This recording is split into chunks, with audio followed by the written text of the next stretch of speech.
آخر أخبار اليوم. لكن في بداية الفيديو لا تنسوا دعمنا باللايك والاشتراك بالقناة ليصلك كل جديد. كشفت صحيفة صباح التركية أن النجم المصري محمد صلاح منح موافقته على عرض الاتحاد السعودي والذي يتضمن راتبا سنويا يصل إلى 25 مليون دولار. ناصر الخليفي يحسم الجدل بشأن رئاسة فيفا. أكد ناصر الخليفي أنه لا يمتلك أي طموح أو نية لتولي رئاسة الاتحاد الدولي لكرة القدم، مشددا على أنه سيواصل دعم مؤسسات كرة القدم العالمية والأوروبية بعيدا عن الأضواء، لينهي بذلك الجدل المصار حول إمكانية ترشحه لهذا المنصب. تطورات مستقبل رضا سليم مع الأهلي. يتمسك رضا سليم بخيار الانتقال إلى الجيش الملكي المغربي بعدما رفض جميع العروض المحلية خلال فترة الانتقالات الحالية، ويسعى النادي المغربي لضم اللاعب على سبيل الإعارة، إلا أن المفاوضات لا تزال متعثرة بسبب رغبة الجيش الملكي في تحمل الأهلي الجزء الأكبر من راتب اللاعب، وهو ما لم يحسم الاتفاق بين الطرفين حتى الآن.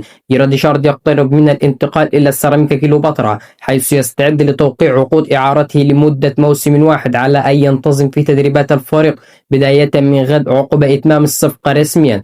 تقارير إسبانيا والبرتغال تلوحان بالانسحاب من استضافة كأس العالم 2030 اعتراضا على مقترح جاني إنفانتينو بشأن خصخصة البطولة في انتظار ما تستفسر عنه التطورات خلال الفترة المقبلة. فابريزيو رومانو: انتقال رودري إلى ريال مدريد لم يحسم بعد، إذا يفضل مانشستر سيتي الانتظار تحسبا لدخول أندية أخرى في خط المفاوضات، ورغم ذلك يبقى القرار النهائي في يد اللاعب الذي تشير كافة المؤشرات إلى رغبته في ارتداء قميص ريال مدريد. علي يوسف مدافع نانت الفرنسي يظل ضمن قائمة المرشحين لتدعيم دفاع الأهلي خلال الميركاتو الصيفي، لكن إتمام الصفقة يبقى مرتبطا برحيل التونسي محمد علي بن رمضان عن القلعة الحمراء. الهلال يدرس معاقبة جواو كانسيلو بعد غيابه عن معسكر الفريق في النمسا بالتزامن مع استمرار مفاوضات انتقاله إلى برشلونة.